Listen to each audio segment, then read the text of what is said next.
안녕하세요. 오늘도 시청해주셔서 감사드리고요. 바로 사연 읽어보겠습니다. 아이를 키우는 부모님들은 모두 공감하실 겁니다. 내 아이를 위해선 뭐든지 해주고 싶은 마음을요. 언론에 소개되어 아내들을 경악하게 만든 아들 바꿔치기 이혼 사연, 바로 시작할게요. 솔직하게 말해서 애가 저렇게 멍청하고 말도 제대로 못하는 거 전부 네 유전자 때문 아니니? 큰애네 봐라. 비슷한 시기에 태어났는데 걔는 벌써 한글도 떼고 말도 얼마나 잘하느냐고. 둘 다 우리 집 핏줄인데 이렇게 차이 나는 건 무슨 이유겠니? 다 네 유전자 때문이잖아. 안녕하세요. 저는 현재 IT 회사를 다니고 있는 30대 후반 여성입니다. 보통 여자인 친구들은 문과 쪽을 선호하는 편이지만 전 어릴 적부터 이과와 잘 어울리는 아이였어요. 과학, 수학 시간을 특히 더 좋아하곤 했었거든요. 그래서 자연스레 컴퓨터 공학과로 진학했고 취업까지 이어졌습니다. 지금 다니고 있는 IT 회사는 20대 때부터 함께한 곳이에요. 모바일 어플과 관련된 회사인데 창업 초기부터 함께해서 그런지 같이 커가는 느낌마저 든답니다. 그리고 이곳에서 친하게 지냈던 팀장님으로부터 소개를 받아 연애도 하게 되었는데 그 상대가 바로 제 남편입니다. 남편도 모바일과 관련된 회사에 다니고 있었어요. 서로 공통사도 관심사도 비슷해서 금방 친해졌고 3년간의 열애 끝에 결혼에 골인했습니다. 문제는 결혼 이후부터 시작됐어요.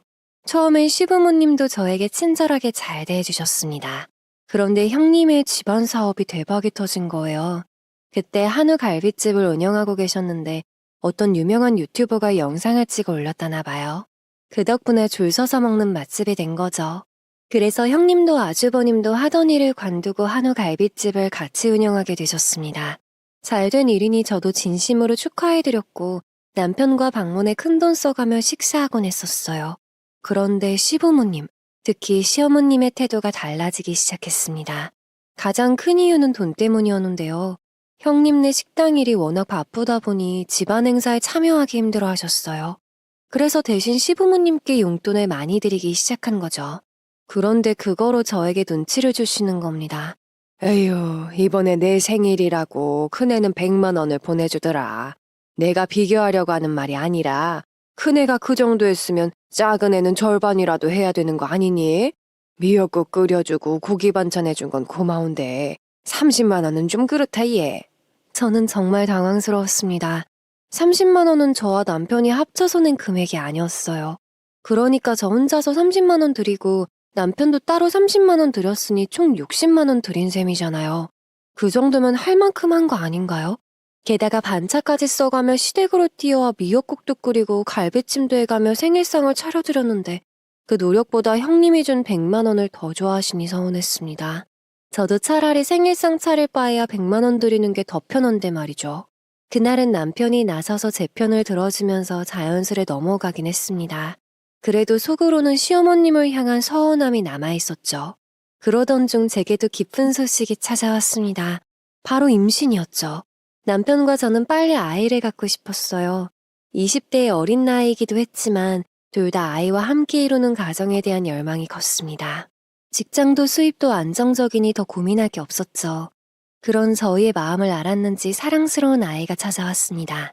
그런데 예상치 못한 겹경사가 일어났습니다. 저희 형님도 임신하신 거예요. 거의 비슷한 시기였고 아이 주수도 동일했습니다. 저와 남편은 신기한 마음 반, 놀라운 마음 반이었어요.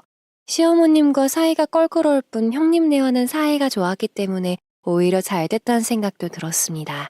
같이 아이를 키우면서 고충을 나누면 좋겠다 싶었거든요. 실제로 형님도 잘된 일이라고 좋아하셨고 서로 정보도 주고받으면서 지냈습니다. 시부모님도 막상 임신해 있을 때는 딱히 스트레스를 주진 않으셨어요. 저도 일부러 시댁 방문을 피하며 태교에 신경을 썼습니다.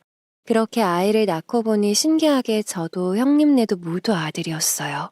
정말 신기하다. 어쩜 이렇게 다 닮았지? 가만 보고 있으면 둘이 얼굴도 닮았지 않아? 아이 하나만 낳아서 키울 생각이라 외롭진 않을까 걱정했는데 이렇게 된 거 둘이 서로 의지하면서 친형제처럼 지내면 좋겠어. 그치? 형님의 말씀대로 정말 두 아이의 생김새가 닮아서 깜짝 놀랐어요. 남편과 아주버님은 둘이 같이 다니면 보는 사람마다 형제냐고 물을 만큼 닮았거든요. 그래서 아이 둘도 닮은 듯 했죠. 저희도 아이 계획은 한 명이 전부였기에 형님의 말씀에 동감했습니다. 기왕이면 친형제처럼 같이 사이좋게 지내면 좋으니까요. 하지만 시간이 지나면서 조금씩 걱정이 생기기 시작했습니다. 시조카와 제 아들은 비슷한 시기에 태어났잖아요. 그런데 둘의 성장 속도가 판이하게 다른 거예요. 시조카가 기어다닐 때 제 아들은 그제야 뒤집기를 했고, 시조카가 옹알이를 시작할 때도 제 아들은 조용했습니다. 원래 아가일 땐 속도 차이가 좀 난다고 해서 크게 신경 쓰진 않았어요. 그러다 형님네가 저희 집에 놀러 왔을 때 크게 체감됐습니다. 시조카가 엄마 아빠 하면서 간단한 단어나 배고파 졸려 같은 말을 하는 거예요. 그 당시 제 아들은 여전히 옹알이를 하고 있었습니다. 그러니까 점점 더 걱정이 될 수밖에 없었죠. 형님도 조금 당황한 얼굴로 아직 한글 시작 안 했냐고 물어보시더군요. 내 말 오해하지 말고 들어. 혹시 모르니까 하는 말인데 병원 가서 검사 받아보는 게 어때? 발달이 늦으면 최대한 빨리 알아채는 게 중요해. 내 친구도 그랬었는데 일찍 병원 다니면서 금방 고치더라고. 형님의 말을 들었을 땐 눈앞이 노래지는 것만 같았습니다. 저도 머릿속으론 알고 있지만 막상 내 아이에게 문제가 있다는 걸 받아들인다는 게 쉽지 않았거든요. 하지만 형님의 말이 맞는 말이었죠. 이대로 괜찮을 거야 하고 덮어놓는 게 아니라 병원에 가봐야겠다는 생각이 들었습니다. 남편과의 의논 끝에 다음 날 바로 병원으로 갔어요. 병원에 가면 답이 나올 것 같았는데 이상하게 아무런 문제가 없다는 결과가 나왔습니다. 병원 측에선 종종 이런 경우도 있다더군요. 유난히 발달이 느린 경우가 있긴 하지만 결과적으로 초등학교 입학 전엔 평균치로 올라온다나요? 어쨌든 당장 해줄 수 있는 건 없으니 최대한 곁에서 지켜보면서 주기적으로 검사하기로 했습니다. 그런데 그때 슬슬 육아휴직을 끝내고 복직을 염두에 두던 시점이었어요. 그래서 베이비시터를 고용할 생각이었는데 아이 발달 문제로 남에게 맡기기가 좀 그렇더군요. 어쩔 수 없이 신혼집 근처에 살고 계신 친정 어머니께 부탁을 드려야 했습니다. 하지만 그 나이에 아이를 본다는 건 정말 힘든 일이잖아요. 그렇기에 부탁드리면서도 거절하셔도 된다고 충분히 설명했습니다. 무엇보다 어머니의 건강이 더 중요하니까요. 당연히 내가 봐야지 무슨 소리니. 걱정 마라. 내가 매일 새벽마다 등산 가는 사람 아니니. 우리 친손주 봐주려고 건강 챙기고 있었어. 엄마 건강이 걱정이면 영양제나 사줘. 그러면 돼. 걱정하던 것과 달리 쿨하게 답해주는 친정어머니의 연락에 눈물이 나더군요. 아이를 봐주시는 만큼 매달 용돈 드리는 건 당연하고 한약이나 영양제도 챙겨드렸답니다. 남편도 당연히 그렇게 해드려야 한다고 했고요. 그런데 그 이야기를 들은 시어머니께서 대뜸 저희 집에 찾아오신 겁니다. 약속이나 그 어떤 연락도 없이 말 그대로 들이닥친 거죠. 때마침 그날은 저도 반차를 써서 집에 있던 때였는데 그것까지 알고 찾아오신 것 같았습니다. 인터폰으로 보이는 시어머님의 얼굴에 깜짝 놀라며 문을 열어드렸더니 가식적인 얼굴로 웃으며 친정 어머니께 인사를 전하더군요. 사돈 어르신이 계신 줄 몰랐다는 말과 함께요. 친정 어머니도 웃으면서 인사를 받긴 했지만 기분이 좀 안 좋아 보이셨습니다. 둘의 신경전이 계속 이어졌어요. 시어머님은 그 연세 아이 보는 거 힘들지 않느냐 묻고 친정어머니는 내 손주 직접 키우니까 좋으시다고 답하는 식이었죠. 그런 이야기를 주고받던 시어머님은 본론이었던 돈 얘기를 꺼내셨어요. 아이 봐준다고 매달 250씩 받으신다면서요. 그렇게까지 많이 받으면 조금 눈치 보이지 않나요? 고생하시는 건 알겠는데 좀 과하지 않나 싶어서요. 애들이 나한텐 생일이나 명절 아니면 용돈도 안 주는데 차별하나 싶기도 하고. 시어머님의 말씀에 친정어머니의 얼굴이 딱딱하게 굳기 시작했습니다. 그리고 저도 화가 났죠. 평소 같았으면 그냥 넘겨버리고 말 테지만 어머니를 공격하는데 참을 딸이 어딨겠나요? 저도 또박또박 따졌습니다. 어머니 250도 많이 드리는 거 아니에요. 매일 상주하면서 봐주시고 애 밥 먹이는 거 정말 쉬운 일 아니거든요. 그리고 250 드리면 그 돈 대부분을 또 아이에게 쓰세요. 그러지 말라고 말려도 그러는 분이시고요. 얼마 드릴지는 남편과 다 상의하고 결정할 건데 왈가왈부하지 않으셨으면 좋겠어요. 제 말을 들은 시어머님의 얼굴은 울긋불긋 달아올랐습니다. 제가 대들었다는 거에 꽂혀선 버릇없다고 화까지 내더군요. 친정 어머니는 한숨을 푹 내쉬면서 말씀하셨어요. 제가 그 돈을 받는 게 불만이면 저 대신 아이를 보라는 말이었죠. 그런데 그 말엔 그러겠노라 답하지 못하시는 겁니다. 그러니까 직접 아이 보는 건 힘들어서 싫고 드리는 용돈은 탐이 난다는 소리 아니겠어요? 대체 이게 무슨 놀부심본가 싶었어요. 시어머님은 본인이 원하는 대로 주도권을 잡지 못하자 분통이 터진 듯 보였습니다. 이리저리 화를 내다가 엉뚱한 곳에 불똥이 튀는 걸 보면요. 다혈질 기질이 다분하긴 했지만 스스로도 본인이 무슨 말을 하는지 모를 만큼 화를 내시더군요. 그래서 결국 선을 넘는 말까지 하셨습니다. 솔직하게 말해서 애가 저렇게 멍청하고 말도 제대로 못하는 거 전부 네 유전자 때문 아니니? 큰애네 봐라. 비슷한 시기에 태어났는데 걔는 벌써 한글도 떼고 말도 얼마나 잘하느냐고. 둘 다 우리 집 핏줄인데 이렇게 차이 나는 건 무슨 이유겠니? 다 네 유전자 때문이잖아. 시어머님의 그 말을 끝으로 집안에 정적이 흘렀습니다. 저도 친정어머니도 그냥 넘어갈 수 없는 말이었죠. 늘 순한 얼굴로 고운 말만 하셨던 친정어머니가 그렇게까지 화를 내는 건 처음 봤어요. 어머니는 큰 소리를 내며 지금까지 우리 애한테 그렇게 대했던 거냐고 울분을 토하셨습니다. 적어도 시집살이는 안 시킬 것 같아서 믿고 결혼시킨 건데 이런 식으로 대했을 줄은 몰랐다고 하셨죠. 내 앞에서 이런 말을 했다는 건 나 없을 땐 얼마나 더 심하단 뜻이겠냐며 소리치셨습니다. 그의 시어머니도 깜짝 놀라시며 그런 게 아니라고 수습하려 하셨으나 상황은 더 악화될 뿐이었어요. 친정어머니는 시어머니를 향해 우리 애 이혼시킬 거니 그런 줄 알라며 당장 나가라고 몰아내셨습니다. 그렇게 시어머니가 떠난 뒤 친정어머니는 저를 끌어안고 눈물을 토해내셨어요. 지금까지 저런 취급받으면서 살았느냐며 왜 진작에 말하지 않았냐는 말씀도 하셨습니다. 저는 신혼 초기엔 형님네 집안과 비교하면서 스트레스 주는 날이 많았지만 임신 후에는 그러지 않았다고 답했어요. 그래서 괜찮을 거라 생각했는데 오늘 와서 하는 말씀 들으니 저도 정신이 차려졌다고 했죠. 저희 애 보고 멍청하다느니 뭐니 하는데 참고 넘어가면 바보잖아요. 그래서 어머니와 함께 급히 짐을 싸기 시작했습니다. 그리고 아이를 데리고 친정으로 넘어갔죠. 시어머님의 연락을 받은 건지 남편으로부터 전화가 왔지만 받지 않았습니다. 결국 퇴근한 뒤에 친정집으로 찾아왔더군요. 친정아버지도 저와 어머니로부터 이야기를 모두 들은 상태였어요. 그래서 저더러 방으로 들어가 있으라 하고선 직접 제 남편과 이야기 나누셨죠. 나랑 아빠가 잘 얘기해 볼 테니까 넌 방에서 애랑 같이 있어. 만약 사돈댁처럼 막무가내로 나오면 나도 아빠도 참지 않을 거야. 이혼시키더라도 절대 너랑 같이 사는 거 허락 못해. 우리 딸 엄마가 많이 사랑하는 거 알지? 진정한 내 편은 우리 엄마 아빠뿐이라는 걸 느끼는 순간이었습니다.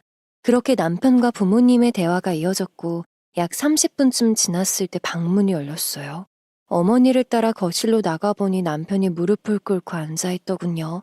그런 모습은 처음 보는 거라 깜짝 놀랐어요. 어리둥절해하고 있자 남편이 성큼성큼 걸어와 저를 와락 껴안았습니다. 그러더니 미안하다고 사과하는 게 아니겠어요? 시어머니가 그렇게 절 괴롭힐 줄 몰랐다며 앞으로 시댁과 연락을 끊겠다는 겁니다. 자기는 저랑 아이만 있으면 된다면서 훌쩍거리기까지 했어요. 아마 친정 부모님께도 몰랐다며 죄송하다고 한 모양이었습니다. 어느 정도 남편의 감정이 진정된 다음에 다 같이 이야기를 나누었는데 부모님의 입장은 한 번 더 기회를 주겠다는 거였어요. 물론 무엇보다 중요한 건 제 의견이니 솔직하게 말해도 좋다고 하셨습니다. 전 며느리 된 도리로 명절에 찾아뵙는 것까진 하겠다고 했어요. 대신 설날, 추석 이외에는 찾아뵙지도 연락도 하지 않을 거라고 말했죠. 남편은 그것만으로도 고맙다며 그 외의 문제들은 모두 자신이 해결하겠다고 답했습니다. 그 조건 하에 다시 결혼 생활을 이어나가기로 한 거죠. 시어머니의 횡포가 문제긴 했지만 적어도 남편과 저 사이는 문제가 없었기 때문에 내린 결정이었습니다. 그 후로 남편이 잘 해결한 건지 시댁 쪽에선 아무런 연락도 안 오더군요. 종종 형님네와 만날 때도 일부러 시댁 이야기는 꺼내지 않으시더군요. 아마도 모든 걸 알고 계신 듯 했습니다. 그 후로 저는 아이와 함께하는 시간에 더 많은 공을 들였어요. 여보, 이번 주 주말에 근교로 캠핑 다녀오는 거 어때? 친구가 자기한테 장비 다 있으니까 몸만 오라더라고. 친구네 아기도 우리 애랑 나이대 비슷해서 잘 어울려 놀 것 같은데 같이 갈 생각 있어? 남편은 제 회사보다 좀 더 근무 시간이 긴 편이었습니다. 그래서 주말엔 녹초가 되어서 푹 쉬는 걸 좋아했죠. 그 마음을 알기 때문에 남편에게 함께 나갈 것을 강요하진 않았습니다. 대신 저는 아이를 데리고 여기저기 다니길 즐겼어요. 힘들지 않다고 말할 순 없지만 그래도 흙을 만지고 바닷물을 손에 쥐며 웃는 모습을 보면 피로가 풀렸습니다. 제 사정을 다 아는 친구는 일부러 주말마다 같이 캠핑을 다녀주었어요. 친구네 남편도 주말마다 쉬는 걸 좋아해서 오히려 잘 됐다고 했죠. 친구와 함께 아이 둘을 데리고 여기저기 돌아다니며 현장학습을 즐겼습니다. 지렁이를 잡고 행복해하던 아이의 얼굴이 떠오르네요. 산으로, 들로, 그리고 바다와 강으로 다니며 몇 개월을 그렇게 살았던 것 같습니다. 그날도 친구와 함께 산속 캠핑장을 찾았던 때였어요. 제 친구네 아이는 벌써부터 수학교실을 다닌다더군요. 그래서 수학교재를 들고 와 텐트 안에서 문제를 풀고 있었습니다. 그 모습을 보니 제 아이도 호기심이 생겼나 봐요. 바로 옆에 찰싹 붙어서 숫자를 따라 그리고 놀더군요. 흐뭇하게 바라보고 있었는데 갑자기 제 친구가 이런 말을 하는 겁니다. 너도 어린이 수학교실에 한번 보내보는 거 어때? 저 나이 때 숫자에 저렇게 관심 보이는 거 쉽지 않거든. 부담스러우면 내가 우리 애 교재 하나 줄 테니까 집에 가서 한번 같이 공부해봐. 그러다 애가 흥미 붙으면 수학교실에 보내는 거지. 친구의 말을 듣고 봤더니 정말 아이의 모습이 다르게 보였습니다. 이래도 저래도 흥하는 성격인데 수학교재엔 많은 관심을 보이는 거예요. 그렇게 친구로부터 받아온 교재를 들고 아이에게 수학을 가르치기 시작했습니다. 수학이라고 하기엔 못하고 숫자를 가르쳤다고 봐야겠죠. 그 무렵 이미 한글을 떼고 자기 의사표현을 하던 시기였거든요. 한참 숫자 공부를 하더니 저더러 재밌다고 말하는 겁니다. 전 깜짝 놀라서 숫자를 가리키며 이게 재밌냐고 물어보니 고개를 끄덕이는 거예요. 그렇게 확실한 관심 표현은 처음이었습니다. 아이는 평소 좋아하던 어린이 애니메이션도 보지 않고 숫자에만 빠져들기 시작했어요. 1 플러스 1이 2가 된다는 사실 하나에도 재밌어하는 거 있죠. 이토록 관심을 표현하는 아이의 모습을 보고 어찌 무시할 수 있겠어요. 그 후로 친구의 말대로 어린이 수학교실에 아이를 보내기 시작했습니다. 다행히 아이도 재밌어하더군요. 제가 집에서 가르쳐주는 것보다 훨씬 전문적이니 배우는 데에 재미가 붙은 모양이었습니다. 선생님께서도 아이에게 재능이 있다는 말씀을 해주셔서 굉장히 뿌듯했어요. 그런데 그 재능이란 거 정말 무섭더군요. 수학교실을 다닌 지 1년쯤 됐을 때였습니다. 이젠 말도 곧잘하고 어린이집도 다니고 일반적인 아이들과 비슷한 모습이었죠. 한 가지 다른 점은 여전히 숫자만 보면 빠져든다는 거였어요. 어느 정도였냐면 1년 동안 거의 3개월 간격으로 월반을 할 정도였습니다. 6살의 나이에 초등학생 수준의 수학 수업을 다 뛰어넘을 정도였죠. 그쯤 되니 수학교실 선생님으로부터 연락이 왔습니다. 어머님, 아무래도 지능검사 받아보셔야 할 것 같아요. 이제 더 이상 월반할 단계도 없습니다. 저희가 가르칠 수 있는 어린이 수준의 학습은 모두 뗀 상태예요. 6살의 나이에 13살이 배울 단계까지 모두 클리어한 셈이죠. 그 말을 들었을 때 얼마나 심장이 뛰었는지 몰라요. 내 아이가 영재일까? 하는 생각은 부모라면 한 번쯤 다 해본다잖아요. 하지만 전 발달이 늦어서 내 아이가 지적장애인 건 아닐까 하는 생각을 하면서 살았단 말이에요. 그런데 아이가 남다르다는 이야기를 들으니 얼마나 벅찼겠어요. 선생님의 말씀대로 찾아보니 웩슬러 지능검사란 게 있더군요. 얼마 후 아이와 함께 검사를 받았고 그 결과는 아주 충격적이었습니다. 보통 70점에서 130점 사이가 일반인 평균인데요. 145점이 넘으면 상위 0.1%에 해당된다고 합니다. 그런데 제 아이가 146점이 나온 거예요. 말이 안 되는 수치였죠. 온몸에 전율이 느껴졌습니다. 이 정도면 어떤 수준인지 설명해 주시는데 그 모든 말이 들리지 않았어요. 발달장애가 있는 거 아니냐며 의심받았던 세월들. 애써 무시하며 매주 주말마다 캠핑 다니며 아이를 바라보며 살았던 그 모든 일들이 떠올랐습니다. 창피함도 있고 그 앞에서 엉엉 울었어요. 아이는 엄마 울지 말라며 절 달래며 저도 울더군요. 그렇게 둘이 끌어안고 얼마나 울었는지 모릅니다. 그렇게 집에 와서 친정 부모님께 먼저 이 사실을 전했어요. 이야기를 들은 친정 부모님도 모두 눈물을 적시셨죠. 몇 년간 제가 얼마나 고생했는지 누구보다 잘 아는 분들이셨으니 눈물을 흘릴 수밖에 없었을 겁니다. 수학교실을 추천했던 친구에게도 이 사실을 전했고 퇴근하고 온 남편에게도 말해주었어요. 남편도 정말 뛸 듯이 기뻐하더군요. 모두 제가 노력한 덕분이라고 치켜 세워주기까지 했습니다. 여보, 나 이제 우리 애를 위해서라면 뭐든지 할 거야. 우리 가족으로 태어난 거 후회하지 않게끔 하고 싶은 거 다 하게 해줄 거야. 당신도 그럴 거지? 남편은 어색한 미소를 지으며 당연하다고 답했어요. 그때 흥분에 차 있던 저는 그 어색한 미소를 그냥 얼떨떨해서 나온 미소라 생각했습니다. 어느 누구든 본인 아이가 영재라는 말을 들으면 기쁠 수밖에 없으니 의심조차 하지 않았죠. 그런데 시간이 지나 그게 아니었단 걸 깨달았어요. 남편과 저의 육아 방식은 판이하게 달랐습니다. 그 전까지 매주 주말마다 혼자 친구랑 캠핑 다녔던 건 이해할 수 있었어요. 회사 생활 쉽지 않은 거 누구보다 잘 알고 주말에 푹 쉬고 싶은 마음도 잘 아니까요. 그런데 이젠 대놓고 영재임이 밝혀졌으니 학원도 그에 걸맞는 곳으로 보내주어야 하잖아요. 전 당연히 그렇게 할 줄 알았는데 그 돈을 아까워하는 눈치인 겁니다. 형편도 안 되는데 억지로 우기는 거라면 제 잘못이겠죠. 하지만 충분히 그 정도 지원쯤 해줄 수 있는 형편이었어요. 둘이 합쳐서 달에 800씩은 벌었거든요. 그 중에 200만 원쯤은 아이를 위해 쓸 수 있는데 그 돈도 아까워하는 걸 보니 기가 차는 겁니다. 그러면서 본인은 외제차로 바꾸고 싶다는 철없는 소리만 하고 말이에요. 저는 남편에게 우리 둘이서 함께 만든 아이인데 이럴 때마다 나 혼자 낳은 것처럼 느껴진단 말을 했습니다. 전부터 느꼈는데 당신은 항상 말만 하고 무책임하게 구는 것 같아. 우리 아이잖아. 우리가 충분히 지원해줄 능력이 되는데 왜 하지 말자는 거야? 어린 나이부터 사교육하는 게 옳지 않다고? 그거랑 이거랑은 다르잖아. 우리 애는 일반적인 학교 수업을 모두 뗀 상태라고. 남편은 제 말을 듣고서도 반대를 하더군요. 아이는 더더욱 공부에 대한 열망이 커져만 갔고 더 많은 걸 배우고 싶어 했습니다. 그런 니즈를 충족시켜주지 못하고 같은 나이대가 배우는 구구단을 가르쳐주는 게 정답은 아니잖아요. 저도 강제로 교육하고 싶은 마음은 추호도 없었습니다. 단지 아이가 원하는 건 다 해주고 싶었던 것뿐이었어요. 그런 저와 달리 남편은 그냥 중학교 교재나 사주고 알아서 공부하게 두래요. 굳이 선생님이는 학원에까지 보내서 가르치려는 건 제 욕심이라나요? 서로의 의견은 좁혀지지 않았습니다. 그러다 보니 자연스레 냉전이 시작됐던 것 같아요. 아이에게 사이 나쁜 부모의 모습을 보여주고 싶지 않아 최대한 부딪히지 않게 노력하면서 지냈습니다. 그리고 제 뜻대로 아이 학원도 보내기 시작했어요. 확실히 수준에 맞는 학원을 다니기 시작하니 아이에게도 활기가 넘치더군요. 담당 선생님께서도 아이가 스펀지처럼 가르치는 대로 쭉쭉 흡수한다고 칭찬하셨습니다. 그렇게 지내던 와중 형님으로부터 연락이 왔어요. 오랜만에 만나서 밥이나 한 끼 먹자는 연락이었죠. 흔쾌히 알겠다고 답을 드린 후 약속 장소로 나갔습니다.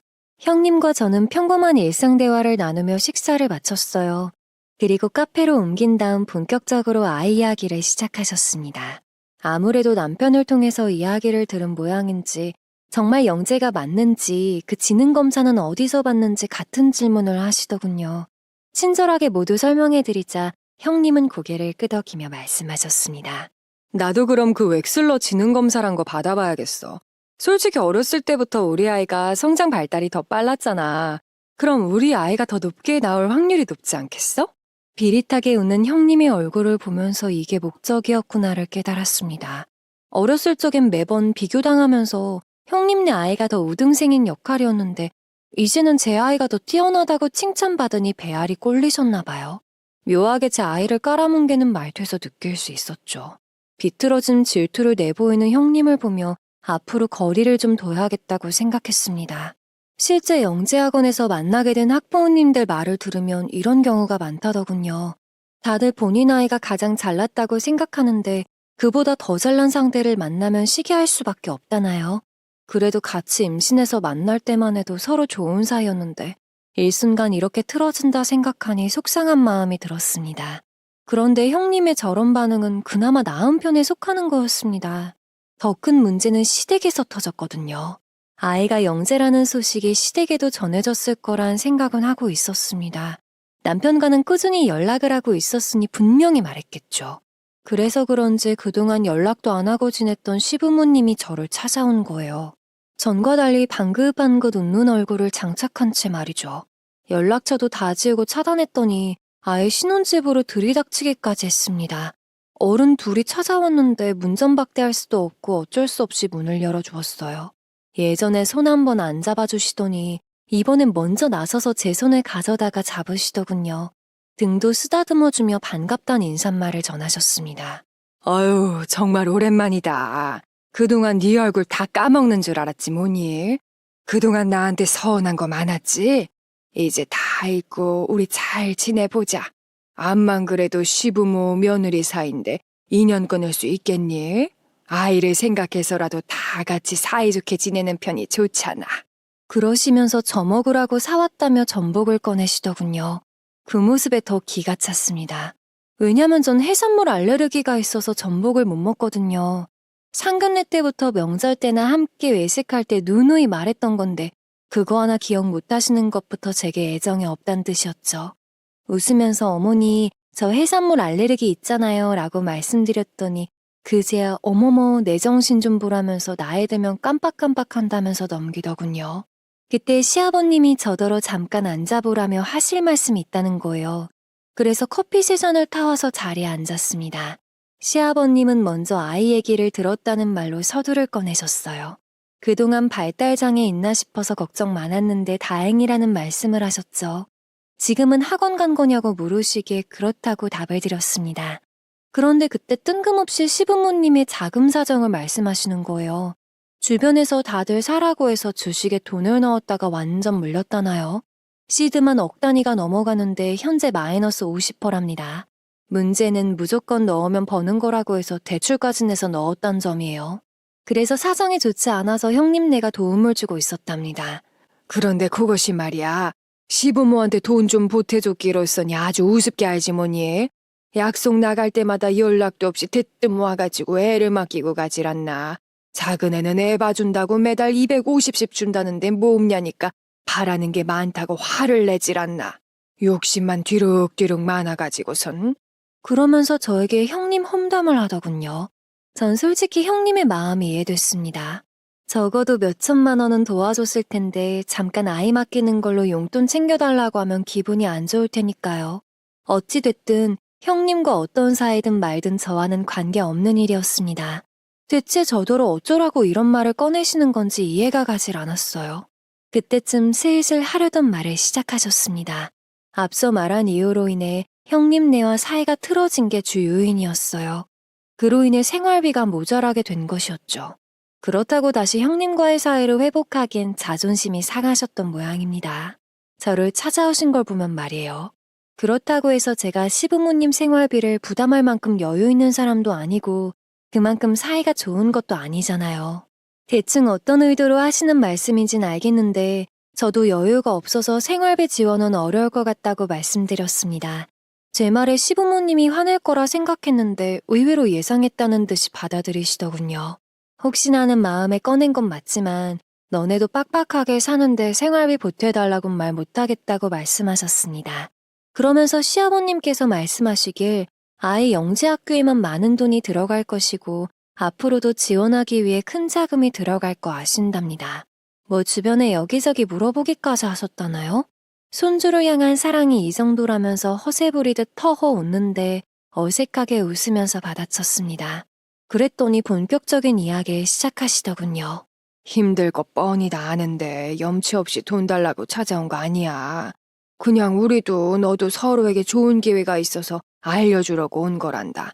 내 친구가 그러는데 요즘 TV에 영재인 애들 나오는 프로그램이 있다네. 거기 나가면 출연료도 꽤 준다나 봐. 그러면서 하시는 말씀이 제 아이를 TV에 출연시키자는 거예요. 아이를 위해서도 좋은 일이라나요? 대체 어디가 아이를 위해서 좋은 일이란 건지 이해가 되질 않았습니다. 전 바로 거절 의사를 표했어요. 특히 저희 아이는 낯가림이 많고 수줍음이 많습니다. 그런데 TV에 나와서 얼굴을 다 알린다 생각하면 분명히 엄청 스트레스 받을 아이였어요. 그리고 연예인 할 생각이 있는 것도 아니고 단지 숫자를 좋아하고 수학을 좋아하는 아이일 뿐입니다. 그런데 TV에 나와서 대체 좋을 게 뭐가 있겠어요. 그런데 제가 아무리 거절 의사를 표해도 계속 막무가내로 밀어붙이시는 겁니다. 제가 아직 어려서 잘 모르는 거라느니 이렇게 좋은 기회 있을 때 매스컴에 얼굴 알리는 게 중요하다면서요. TV에 나가서 집안 사정 힘들다는 거 어필하면 다른 사람들이 후원도 해줄 거라는 겁니다. 이거는 냉정하게 말하자면 아이 얼굴 걸고 구걸하자는 뜻이나 다름없잖아요. 저도 더 이상 참을 수 없는 분노가 차올라서 당장 나가시라고 소리쳤습니다. 진짜 손주를 사랑하는 사람이라면 아이를 걸고 구걸하잔 말은 할 수 없는 거잖아요. 무엇보다 어렸을 적 부모들의 강요에 의해 TV 출연이나 매스컴을 타서 아이의 정서가 나빠지는 경우를 많이 본 터라 더욱 화가 났습니다. 원래도 정이 없었지만 진짜 없던 정까지 다 떨어지는 느낌이었습니다. 저에게 떠밀려 나가면서 끝까지 잘 생각해보란 말을 남기더군요. 그리고 혼자 집에 남아있으면서 온갖 생각을 했던 것 같습니다. 무엇보다 아이를 올바르게 키우기 위해선 남편 쪽 집안과 인연을 끊는 게 맞겠다 싶었죠. 그렇게 남편이 퇴근하고 돌아올 때까지 기다렸다가 낮에 있었던 일을 전했습니다. 오늘 낮에 시부모님 오셨어. 와서는 주식 때문에 돈 날려서 힘들다고 하시더라. 그리고 우리 애를 TV에 출연시켜보라는 거야. 목적은 출연료랑 사람들 후원금 받기 위함인 것 같았어. 나는 이번 일로 진짜 크게 실망해서 더 이상 두 분 얼굴 보고 싶지도 않을 정도야. 당신은 어떻게 생각해? 남편은 제 말을 듣고 가만히 고개를 숙이더군요. 생각할 시간이 필요한가 싶었습니다. 그런데 그건 제 착각이었어요. 나지막이 말하길 TV에 출연하자는 게 그렇게 실망스러운 일이냐입니다. 아니 그럼 당신은 시부모님 말씀에 동의하는 거냐 물었더니 솔직히 나쁘지 않은 제안 같대요. 요즘은 서울대 나온다고 다 성공하는 거 아니고 유명해져야 살아남는 세상이라는 거죠. 그러니까 어린 나이에 매스컴에 나와서 얼굴 알리고 유명해지면 좋은 일이라는 겁니다. 전 헛웃음을 치면서 물어봤어요. 좋은 일이라는 게 우리 아이에게 좋은 건지 아니면 어른들에게 좋은 건지 제대로 말하라고요. 그랬더니 제대로 대답을 못하는 겁니다. 이제는 시부모님을 넘어 남편에게도 실망하기 시작했어요. 아이 서포트해주자는 말에는 그럴 필요 없다고 말리더니 아이 덕은 보고 싶다는 심리가 너무 고약하잖아요. 그리고 괜히 학교 들어가서 따돌림 당하면 어떡하나요? 아이가 습기도 없는 편이라서 분명 제대로 말도 못할 텐데 그걸로 놀림당하면 어쩌나 하는 걱정도 안 드나 봅니다. 아이 의견은 들어볼 생각도 안 하고 무작정 TV에 나가자고 하니 점점 화가 나더군요. 남편에게 한마디 하려던 순간 그의 손목에 못 보던 게 눈에 들어왔습니다. 누가 봐도 고가 브랜드의 시계였어요. 제 기억에 남편 시계 중에 저런 건 없었습니다. 게다가 고가 브랜드 시계를 살 만큼 여유 있는 수입도 아니었고요. 제 시선이 거기에 박혀 있는 걸 느낀 남편은 황급히 손목을 숨기며 말했습니다. 아, 이거 가짜야. 짝퉁이라고. 원가는 1,000만 원 넘는 건데 진짜랑 거의 유사하게 생긴 거라 100만 원밖에 안 준 거야. 괜히 오해하지 마. 남편의 말을 들으니 오해고 자시고 더 미친 듯이 실망하기 시작했습니다. 100만 원이 어디 작은 돈인가요? 그 돈이면 우리 아이 한 달 학원비하고도 남습니다. 아이 학원 보내는 거엔 글을 쓰고 반대하던 사람이 짝퉁 명품 시계에 100만 원을 턱턱 쓰다니 진짜 화가 났습니다. 결혼 전에는 전혀 이런 모습을 보이지 않아서 허영심에 가득 찬 사람인 줄 몰랐어요. 아무리 그래도 핏줄은 못 속인다더니 시부모님 성향을 그대로 닮은 모양이었습니다. 전 지금 남편이 하는 행동이 얼마나 이기적이고 말이 안 되는지 설명해 주었어요. 아들한테 돈 쓰긴 싫고 아들 덕은 보고 싶은 이기적인 행동이란 것을요. 그리고 당장 시댁으로 가라고 했습니다. 처음엔 제가 집을 나갈까 생각했는데 신혼집도 반반씩 돈 내고 공동명의로 산 건데 굳이 제가 나갈 필요가 있나 싶더라고요. 네가 진짜 아빠란 작자면 아들 생각해서라도 네가 나가. 애한텐 당신 출장 갔다고 둘러댈 테니까 시댁에 가서 기다려. 이혼 서류 뽑아서 가져다 주면 그때 도장 찍을 생각이나 해. 남편은 화내는 저를 가만히 보더니 조금 진정됐을 때 다시 찾아오겠답니다. 전 진정이고 나발이고 그럴 일 없으니 다신 찾아오지 말라고 소리쳤어요. 그렇게 남편은 짐을 챙겨 나갔고 저 혼자 덩그러니 집에 남아 있었습니다. 이상하게 이 순간엔 눈물도 안 나더군요. 오로지 아이 생각뿐이었던 것 같아요. 우선 친정부모님께 연락을 드렸고 자초지종을 모두 설명했습니다. 당연히 부모님도 엄청 화를 내셨죠. 그리고 이혼하면서 아이 친권까지 가져올 수 있을지 궁리하기 시작했습니다. 현재까진 뚜렷하게 남편 유책으로 보일 만한 게 없어서 법적 싸움이 불투명한 상황이었거든요. 게다가 합의 이혼을 해줄지 말지도 알 수 없는 상황이었죠. 저와 친정부모님은 변호사 사무실을 찾아가 조언을 들었습니다. 최대한 증거를 수집하기 위해 노력하는 게 중요하다더군요. 그래서 남편이나 시댁 식구를 만날 땐 항상 녹음기를 켜기로 했습니다. 그러던 중에도 아이는 아주 예쁘고 바르게 잘 크고 있었어요. 늘 학원에도 칭찬이 자자했고 제게도 투정 한번 부리지 않는 착한 아들이었죠. 그런데 그 다음 주 주말에 낯선 사람들이 초인종을 눌렀습니다. 무슨 일인가 해서 인터폰을 켜보니 사전 인터뷰 때문에 방문했다는 거예요. 전 그런 거 한 적 없는데 무슨 일이냐니까 제 본명을 말하면서 좀 전에도 통화했지 않냐는 겁니다. 황당해서 일단 아이 보곤 방에 들어가 있으라고 한 뒤 문을 열고 대화를 나눴어요. 안녕하세요. 전 어린이 영재 프로그램 작가입니다. 좀 전에 통화하셨던 어머님 아니세요? 아버님께서 사연 신청하셨고 오늘 시간 괜찮다고 하셔서 사전 답사 차원으로 온 겁니다. 아버님과도 다 이야기를 나누었는데 한번 연락해 보시겠어요? 진짜 머리가 띵하더군요. 전 곧장 남편에게 전화를 걸었습니다. 그랬더니 바로 받더군요. 지금 TV 프로그램 작가님이 오셨는데 네가 저지른 일이냐고 소리쳤어요. 그러니까 막 웃는 겁니다. 즐겁다는 듯이 말이에요. 며칠 내내 연락을 씹더니 이렇게 해야지 직접 전화하는 거냐면서 대묻더군요. 자초지종을 들어보니 참 제정신이 아니구나 싶었습니다. 같은 직장 동료한테 부탁해서 저인 척 연기하면서 작가랑 통화도 했대요. 그러니까 제작진 측에선 사전에 부모 동의를 다 받고 온 건데 제가 그런 적 없다고 하니 당황했던 거였죠. 아무리 돈에 미쳤다고 해도 그렇지 이렇게 막무가내로 자기 아들을 팔아넘기다뇨. 분노로 가득 차 눈물을 흘리자 오히려 제작진들이 저를 달래주었습니다. 창피한 줄도 모르고 사정을 모두 말했더니 오히려 제작진분들이 죄송하다고 하시더군요. 부모 동의뿐만 아니라 당사자인 아이의 동의까지 있어야지만 촬영할 수 있답니다. 그래서 제가 동의를 했다고 하더라도 아이가 싫다고 하면 절대 찍지 않으니 안심하라시더군요. 그렇게 제작진분들은 모쪼록 남편분과 잘 해결되길 바란다는 말을 남기고 떠나셨습니다. 허망하게 자리에 앉아있으니 아이가 방문을 열고 나와 저를 꼭 껴안아주더군요. 그 어린 것이 뭘 안다고 엄마 울지마 하면서 품에 안기는데 엄청 의지가 되었습니다. 저는 눈물을 멈추며 아이를 쓰다듬으면서 말해주었어요. 엄마 안 울어. 걱정하지 마. 엄마가 얼마나 강한데 우리 아들 곁에 항상 꼭 붙어서 지켜줄 거야. 엄마 믿지? 무슨 일이 있어도 우리 아들 지킬 거야. 제 아이를 지키기 위해서는 제가 강해지는 수밖에 없었죠. 그날 있었던 제작진과의 소동은 모두 녹음된 상태였습니다. 남편과의 통화는 물론이고 제작진과 나눈 대화도 다 녹음하고 있었거든요. 그래서 어쩌면 차라리 잘된 일일지도 모른다는 생각이 들었습니다. 이것만큼 아이에게 무관심하다는 확실한 증거는 없을 테니까요. 그렇게 차근차근 이혼 준비를 이어나가던 와중 명절이 다가왔습니다. 당연히 시댁에 가고 싶지 않았습니다만 변호사님이 하신 말씀이 생각났어요.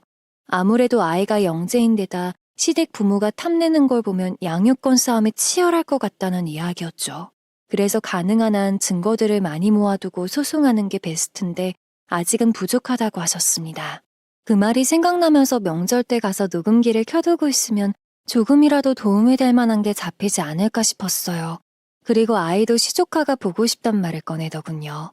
둘이 동갑내기인데다 같은 남자아이다 보니 평소 잘 지내긴 했었거든요. 친정 부모님께서도 그냥 가서 밥만 먹고 돌아오는 게 좋겠다고 말씀하셨기에 시댁을 방문하게 되었습니다. 남편은 제가 시댁에 온 게 못내 반가웠는지 엄청 반기더군요. 제 화가 풀린 줄 아는 듯 싶었습니다. 이혼 생각 중이란 건 예상치도 못한 듯 했죠. 이렇게 된 거 차라리 연기하는 게 낫겠다는 생각이 들었어요. 변호사님도 최대한 소송 준비 중인 사실을 숨기라고 조언해 주셨거든요. 그때 형님이 오셨고 제 아이와 시조카는 신나서 손잡고 방에 들어갔습니다. 그네야 왔니? 아유 힘들 텐데 뭐하러 왔어. 명절이라 갈비집 더 바쁠 텐데 밥은 먹었고? 길은 안 막혔니? 아유 애가 반쪽이 됐네 반쪽이 됐어. 돈 버느라 힘들지. 내가 보약 한 첩 해줘야 하나? 버선발로 뛰쳐나가 형님을 맞이하는 시어머님을 보니 그새 화해한 모양이더군요. 아니 사실 화해란 말도 안 어울리죠. 보나마나 형님이 돈을 더 쥐어줬고 그 때문에 시부모님 기분도 풀린 걸 테니까요. 그렇게 다 같이 점심 식사를 하던 와중 시아버님이 형님께 질문을 던지셨습니다. 그 웩슬론지 뭔지 지능검사 결과가 어떻게 나왔냐는 질문이었어요. 지난번 형님이 질투하면서 그 검사를 받았다고 했었잖아요. 그걸 시댁 부모님께도 말씀드린 모양이더군요. 저도 결과가 궁금했던 때여서 귀를 쫑긋 세웠습니다. 그런데 형님과 아주버님은 뭔가 불편하다는 듯 헛기침을 하더니 그냥 일반적인 아이 수준으로 나왔다고 답하더군요. 시부모님은 시조카도 영재였길 바랬는지 살짝 실망하는 눈치였습니다. 만약 시조카도 높은 점수가 나왔다면 보나마나 자기네들 핏줄이라 그렇다느니 추켜 세울 게 분명했죠. 형님은 슬쩍 제 눈치를 보더니 시조카 칭찬을 시작했습니다. 그래도 검사 담당하던 사람이 일반적인 아이들보다 조금 뛰어난 편이라고 했대요. 그래서 지난주부터 어린이 수학교실을 다니고 있답니다. 그러면서 자꾸만 제 눈치를 보는데 아마 제 아이가 다녔던 그 수학교실에 다니는 듯 했어요. 계속 월반했던 그 수학교실이요. 전 같은 곳 다녀도 상관없는데 계속 눈치를 보시니 괜히 제가 더 신경 쓰였습니다. 뭐 아무튼 시조카도 그 수학교실에 재밌게 다니고 있다나 봐요. 오늘도 숙제해야 한다며 교재까지 챙겨왔다면서 아이들이 놀고 있는 방에 들어가더군요. 그런데 방 안에서 어머어머 하는 소리가 들렸습니다. 그러더니 형님이 뛰쳐나와 흥분에 가득 찬 목소리로 마구 소리치셨어요. 어머 어머님 이것 보세요. 이게 어제 받아온 교재인데 명절 동안 풀어오라고 일주일치를 내준 거거든요. 그런데 지금 일주일치를 다 풀었어요. 초등학교 3학년 정도 수준이랬는데 말이에요. 우리 아이 천재 아니에요? 형님의 말에 시어머님도 들떠서 마구 손뼉을 치셨습니다. 그게 정말이냐며 우리 집에 영재가 둘이나 나오는 거냐면서요. 아주버님도 일어나시더니 방으로 가 시조카를 끌어안고 나오셨습니다. 그리고 뺨에 뽀뽀를 해주며 우리 아들 천재라면서 칭찬하시더군요. 그런데 시조카 표정이 굉장히 얼떨떨한 거예요. 형님이 언제 다 푼 거냐고 묻자 시조카가 고개를 절레절레 젓는 겁니다. 그러더니 자기는 잘 모르겠고 어려워서 못 풀겠대요. 그래서 제 아이한테 풀어달라고 했답니다. 그 말을 듣고 아들이 방 밖으로 나오자 시조카가 아주버님 품에서 벗어나 막 뛰어가더군요. 그러면서 제 아들을 끌어안고 웃으면서 진짜 대단하다고 칭찬해주는 거예요. 그 순간 시부모와 아주버님, 형님, 그리고 제 남편의 얼굴까지 딱딱하게 굳었습니다. 시부모님과 저희 남편은 눈치만 보고 있었고 아주버님과 형님은 싸늘해진 얼굴로 제 아들을 바라보고 있었습니다. 그때 참 기분이 이상하더군요. 정작 어린아이들은 서로 사이가 저리도 좋은데 어른들끼린 칭찬 한마디 안 나오는 이 상황이요. 그러면 안 되는 거잖아요. 영재든 뭐든 아이는 사랑스러운 존재고 어른이라면 시기나 질투보단 애정을 줘야 하는데 말입니다. 그런데 그때 아무런 말도 없이 가방을 싸던 형님은 그대로 시댁을 나가버렸어요. 덩달아 아주버님도 시조카를 챙겨 나가더군요. 아무런 인사나 말도 없이 말입니다. 순식간에 분위기가 싸해졌어요. 그쯤 되니 저도 눈치를 봐야 하나 싶을 정도였습니다. 게다가 제 아들까지 눈치를 보고 있으니 한숨이 절로 나왔어요. 전 안절부절 못하는 시부모님을 향해 입을 열었습니다. 제 아이가 똑똑하다는 사실 때문에 형님네와 사이가 틀어질 거란 생각은 못했어요. 이젠 저도 아들도 이 집에서 환대받는 존재가 아닌 것 같네요. 저 혼자 눈치 보는 건 괜찮았는데 지금 제 아들도 눈치 보는 모습을 보니 못 참겠어요. 오늘은 이만 가보겠습니다. 그리고 아들 손을 붙잡고 시댁을 빠져나왔습니다. 남편이 뒤따라와서 붙잡긴 했으나 아직 이혼하고 싶은 마음은 유효하니 따라오지 말라고 한마디 해줬더니 꾀갱하더군요. 그렇게 명절을 보내고 나서 일주일쯤 지났을 때였습니다. 시어머님으로부터 연락이 왔어요. 아이들 그리고 형님네 문제로 진지하게 나눌 대화가 있다는 연락이었죠. 알겠다고 답을 드리고 근처 카페에서 만나기로 했습니다. 약속 시간에 맞춰 갔더니 시어머님뿐만 아니라 남편도 나와 있더군요.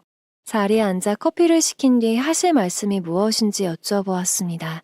조심스러운 말투로 이야기를 시작하셨어요.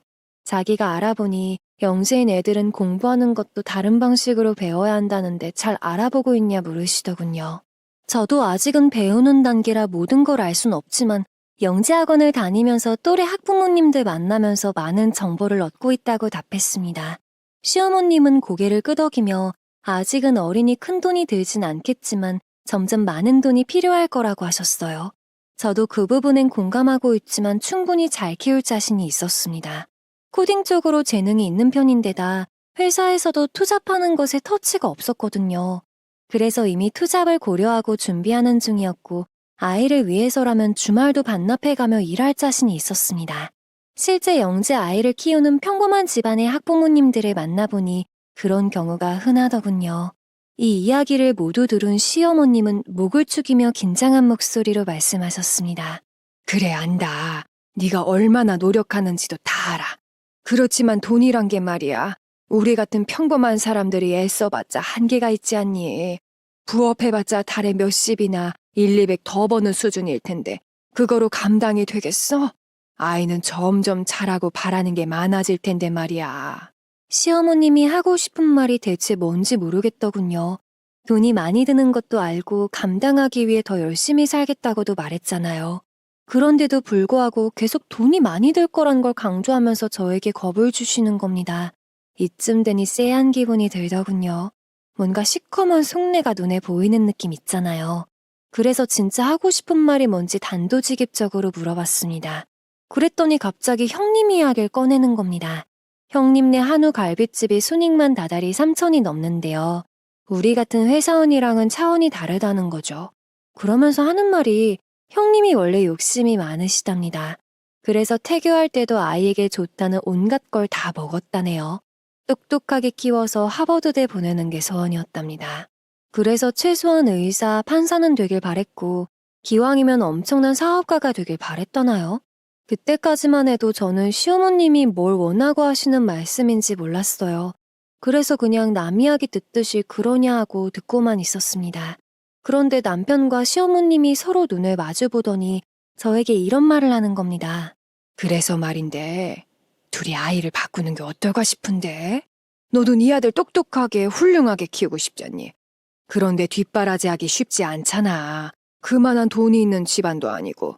그런데 큰애 집에 가면 하고 싶은 건 다 하면서 살 수 있어. 뭐가 아이를 위한 길인지 부모로서 냉정하게 판단해봐. 전 그 말을 듣고 나서 지금 내가 무슨 말을 들었나 싶어서 귀를 후비기까지 했어요. 그러니까 시조카랑 제 아들을 바꿔서 키우자는 거잖아요. 심지어 형님은 이에 동의까지 하셨답니다. 이게 말이나 되는 소린가요? 어이가 없어서 입만 벌린 채 옆에 앉아있는 남편을 바라봤습니다. 그런데 웃긴 게 뭔 줄 아세요? 남편도 이미 다 알고 있는지 가만히 있던 거였어요. 아니, 어느 아빠가 지 아들을 다른 애와 바꿔치기 하자는데 가만히 있을 수 있나요? 그게 진짜 아빠라고 말할 수 있나요? 진짜 해도 해도 너무한 거잖아요. 남편을 향한 실망감은 말할 수 있는 정도가 아니었습니다. 그냥 그 순간에 제 앞에 있는 게 아이스 커피란 게 아쉬울 정도였어요. 뜨거운 커피를 시켰어야 화상 입는 꼴이라도 봤을 텐데 말입니다. 그래도 어른이란 생각에 커피는 남편에게만 쏟아부었어요. 그랬더니 벌떡 일어나서 저더러 미쳤냐면서 호들갑을 떨더군요.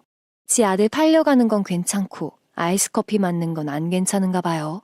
결혼하기 전에 이런 모습을 보여주지 그 전까지는 멀쩡한 사람인 것처럼 연기한 게 가증스럽기까지 했습니다.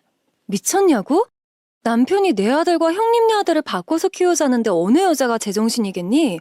내 배 아파서 낳고 내 사랑 주면서 키운 아들이야. 네 자식이라고. 애가 무슨 장난감인 줄 알아? 더 마음에 드는 사람 있으면 바꿔주게? 진짜 실망시켜도 정도 것이지, 이 쌍쌍바 같은 자식아. 저는 그렇게 속안에 쌓인 울분을 모두 토해내고 자리를 빠져나왔어요. 집으로 가는 길 내내 손이 어찌나 벌벌 떨리던지 근처라서 차 없이 대중교통을 타고 온 게 다행이었습니다. 친정집으로 가서 이 이야기를 전했더니 아버지는 아예 목을 붙잡고 쓰러질 것처럼 놀라셨어요. 전 부모님과 함께 더 울분을 토해낸 다음 그래도 희소식이 하나 있다는 말을 꺼냈습니다. 희소식이 뭐냐고 여쭈시기에 바로 폰을 꺼내들었죠. 약속 장소에 도착하자마자 바로 녹음 기능을 켜뒀었거든요. 진짜 적나라하게 모든 소리가 녹음되어 있었습니다. 형님네와 아이를 바꾸자는 말이나 제가 남편에게 아이스 커피를 쏟는 소리까지 들렸죠. 다음날 바로 변호사님께 들려드리자 양육권 무조건 가져올 수 있다고 확신에 찬 말씀을 하셨거든요. 이후 일은 일사천리로 진행되었습니다. 바로 이혼 소송을 시작하자 남편으로부터 반응이 왔어요. 친정집 앞에 무릎 꿇고 앉아선 다 자기 엄마가 시켜서 한 일이라나요? 시어머니를 팔아 넘겨가면서 제발 용서해달라고 빌더군요. 빌 거였으면 진작에 빌었어야 조금이나마 믿음이 갈 텐데 이제 와서 이러는 걸 누가 믿어주겠어요? 네가 진짜 미안했으면 진작에 사과를 했어야지.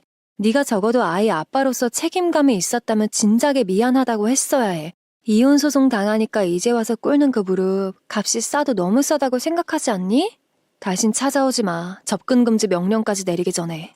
제 말에도 일어날 생각을 하지 않길래 경찰서에 전화 거는 척 연기했더니 겁에 질려선 후다닥 도망가더군요.